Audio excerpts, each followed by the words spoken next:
10મા અને 12માના બોર્ડના એક્ઝામના રિઝલ્ટ બધા આપણે આવી ગયા છે ને બધા જોઈ લીધા છે. હવે મેન મુદ્દાની વાત ઉપર સીધો આવી જાઉં છું કે જેટલા વિદ્યાર્થીઓ સારા ટકાએ પાસ થયા છે અથવા પોતાના ભવિષ્યમાં કંઈક સારું કરવા માંગે છે પણ પોતાની આર્થિક સ્થિતિ નબળી હોવાના કારણે તે મુકામે હાંસલ કરી નહીં શકે એવું એને લાગતું હોય તો આપણી પાસે એવા લોકો છે જે તમને આર્થિક રીતે ભણતરમાં મદદ કરી શકે છે. તમે જે ફિલ્ડમાં જવા માંગો છો એના માટે ફી તમારી ઓછી પડતી હોય અથવા તમારી પાસે ન હોય તો એ તમને ભરી આપી શકે છે.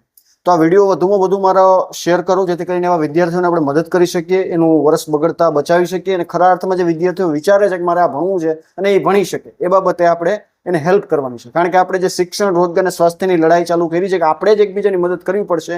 એમાં ઘણા બધા ડોક્ટરો આપણી સાથે જોડાણા છે, ઘણા બધા બિલ્ડરો આપણી સાથે જોડાણા છે, ઘણા બધા એવા આર્થિક રીતે સક્ષમ લોકો આપણી સાથે જોડાણા છે જેને આપણે કીધું છે કે ભાઈ આ ત્રણેયની અંદર કોઈને કઈ મદદની જરૂરિયાત હોય તમારા સુધી પહોંચાડજો. જે વ્યક્તિ સાચો હશે ને ખરેખર મદદની જરૂર હશે ને લાયક હશે તો અમે એને જરૂરથી મદદ કરશું. તો આપણી હવે ફરજ બને છે કે વધુમાં વધુ લોકોને આ વિડીયો શેર કરીએ અને એવા વિદ્યાર્થીઓ સુધી પહોંચાડીએ જે 10મા 12મામાં પાસ તો થઈ ગયા છે પણ હવે આર્થિક તંગીને કારણે સારું ભણતર કેવી રીતે આગળ વધારવું એ ચિંતામાં છે. તો આ વિડીયોને મોકલી દો જેથી કરીને આપણે બધા લોકોની મદદ કરી શકીએ. જય ભારત, જય હિન્દ.